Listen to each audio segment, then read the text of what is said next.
વિશેષ સત્ર બોલાવો, ભવિષ્યના પડકારો સામે આપણે સૌ એકજૂટ. રાહુલ ગાંધીનો પીએમ મોદીને પત્ર.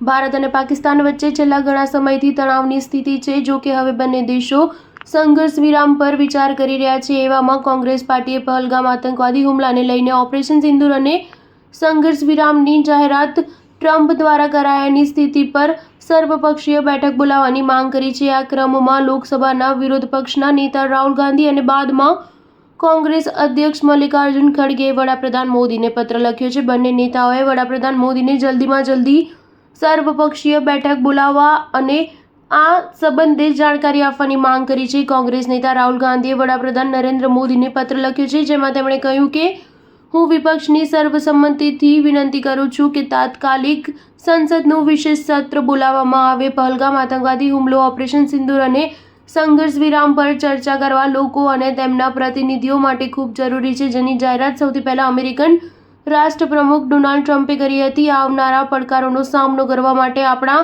સામૂહિક સંકલ્પને દર્શાવવાનો પણ અવસર છે. મને વિશ્વાસ છે કે તમે આ માંગ પર ગંભીરતાથી અને ઝડપથી વિચાર કરશો.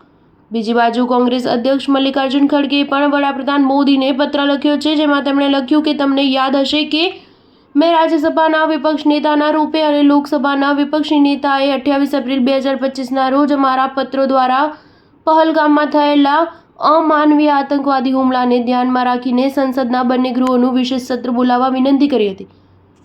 લેટેસ્ટ ઘટનાક્રમને જોતા લોકસભામાં વિપક્ષના નેતાઓ તમને ફરી પત્ર લખીને તમામ વિપક્ષી પાર્ટીઓની સંમતિથી ઉઠાવવામાં આવેલી માંગ સાથે પરિચિત કરાવ્યા છે કે પહલગામ આતંકવાદ, ઓપરેશન સિંદૂર અને પહેલા વોશિંગ્ટન ડીસી અને બાદમાં ભારત અને પાકિસ્તાનની સરકારો દ્વારા સંઘર્ષ વિરામની જાહેરાત પર ચર્ચા કરવા માટે સંસદનું એક વિશેષ સત્ર બોલાવવામાં આવે.